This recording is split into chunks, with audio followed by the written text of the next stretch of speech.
Good morning, Philippines.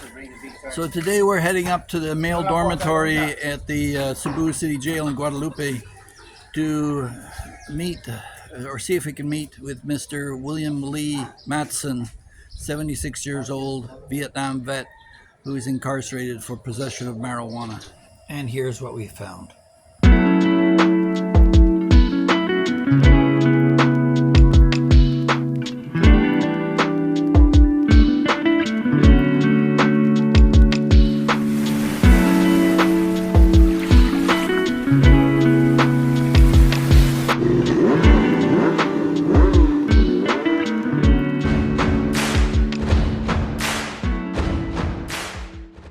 So here we are at the police center to inquire about the name of William Lee Matteson. We'll keep you updated the next step.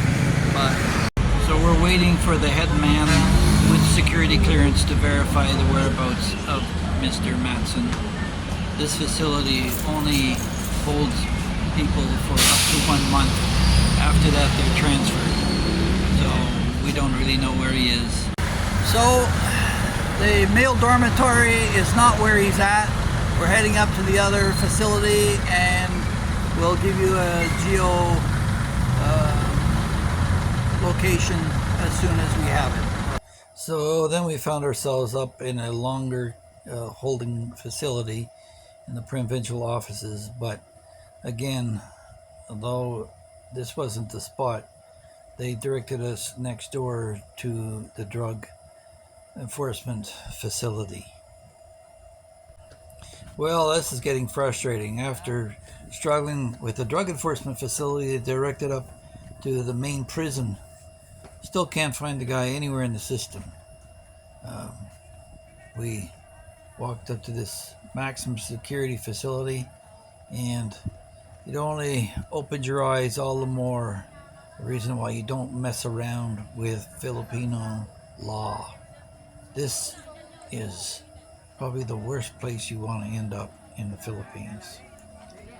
The facility, although the staff were very friendly, it was maximum security. We wrote down the gentleman's name on a piece of paper and passed it through the slot, and the guard took it and tried to check it on the system. It was nowhere to be found. Meanwhile, we had a view of just what it's like for families of prisoners, as once a week these ladies and children wait to visit their husbands, hoping to see Papa. Bato dito? Oh, pwede dire, pwede sa dire. Asa may door? Asa may door? Okay, rin, asa nila po? Ayan, nakapitol. Kapitol, rin ano. The roads in the Philippines are narrow for the most part, but it really gets bad up here. I guess there's no fast getaways if they do escape ever.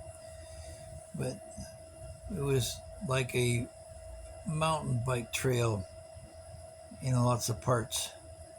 And although we didn't have a four-wheel drive, we were able to navigate through the mess. So we learned one thing.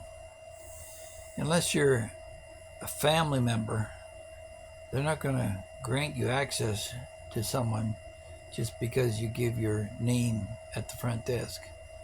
And despite our pleas for access on humanitarian grounds in order to do a health and wellness check on Mr. Matteson, no one could help us. They didn't know where he was. There was no record in the system. I referred them to the police reports that were reported in Cebu City News, but no luck at all. In the meantime, when we visited the holding facility, I saw one lady come in with a fresh toothbrush for her husband and some soaps, which they combed through one by one. They broke the toothbrush in half so he wouldn't use it as a shank.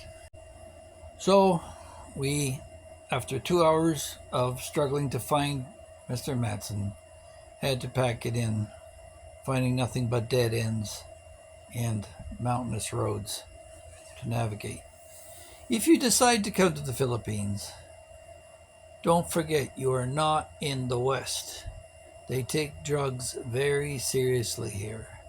And while they may kill you in Singapore for possession of drugs, here in the Philippines you'll still suffer life imprisonment, and that could be your ruination.